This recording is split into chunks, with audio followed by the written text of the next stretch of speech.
Abu Zayed அல் குத்ரி ரலியல்லாஹு அன்ஹு அவர்கள் அறிவிக்கிறார்கள். நபித்தோழர் அபூ சயீத் அல் குத்ரி ரலியல்லாஹு அன்ஹு அவர்கள் இருக்கிறார்கள். கால ரசூலுல்லாஹி ஸல்லல்லாஹு அலைஹி வஸல்லம், ரசூலுல்லாஹி ஸல்லல்லாஹு அலைஹி வஸல்லம் அவர்கள் சொன்னார்கள், இன்ன அக்ஸர மா அகாஃபு அலைக்கும் மா யுக்ரிஜுல்லாஹு லக்கும் மின் பரக்காத்தில் அர்த். நான் இந்த உலகத்திலே உங்களுக்கு அதிகமாக பயப்படுவது, இது மூன்றாவது சந்தர்ப்பம். பாருங்க ரசூலுல்லாஹ் சொல்றது, இது மூன்றாவது சந்தர்ப்பம். இன்ன அக்ஸர மா அகாஃபு அலைக்கும், நான் உங்களுக்கு இந்த உலகத்திலே அதிகமாக பயப்படுவதெல்லாம் மா யுக்ரிஜுல்லாஹு லக்கும் மின் பரக்காத்தில் அர்த். பரக்காத்துல் அர்த், இந்த உலகத்திலே இருந்து வரக்கூடிய பரக்கத்துகளில் இருந்து ஏற்படக்கூடியவைகளைத்தான் நான் பயப்படுகிறேன் என்றான். இதிலிருந்து என்ன புரிஞ்சுக்கொள்ளணும்னா, பரக்கத்து என்பது அதாவது அபிவிருத்தி என்பதுக்கு மட்டும், நம்ம நல்லது என்றதுக்கு மட்டும் என்ன செய்யலை, பயன்படுத்தப்பட. பரக்காத்துல் அருள் என்றது அல்லாஹ்வுடைய அதாவது மேலதிக கவனம் செலுத்தப்பட்ட விஷயங்களுக்கு மட்டும்தான் பரக்கத்து என்றது என்ன செய்யலை, சொல்லப்படலை. ஏன்னா நம்ம ஆரம்பத்தில் நம்ம எப்படி அதை விளங்கியிருந்தோம்னு சொன்னால், பரக்கத்து என்பது கொஞ்சமாக இருந்தாலும் நம்மளுக்கு ஒரு திருப்தி ஏற்படுகிறது, அதான் அதுதான் மார்க்க ரீதியாக இஸ்லாம் சொல்லக்கூடிய உண்மையான பரக்கத். பரக்கத்துல் ஹக்கீக்கியாண்டு அதுதான். நமக்கு கொஞ்சமாக இருந்தாலும் திருப்தியாக தான் பரக்கத்துன்றது, அதுதான் உங்களுக்கு பரக்கத்து இருக்குது அப்படின்றது.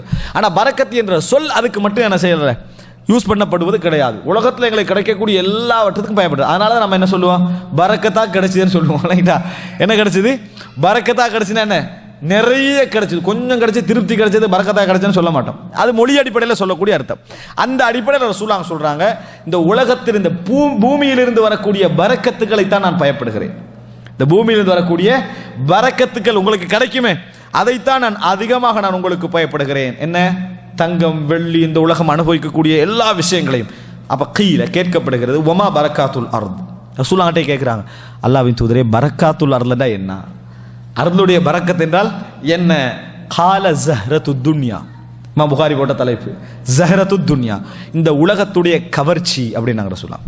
இந்த உலகத்துடைய கவர்ச்சி தான் பரக்காத்துல் அர்த் அப்படின்றாங்க. ஃபகால லஹு ரஜுல், அப்போ ஒரு மனிதர் எழும்புறார், எழும்பி கேட்கிறாரு, ஹல் யத்தில் ஹைரு பிஷர், நல்லது கெட்டதை கொண்டு வருமானு கேட்டான்.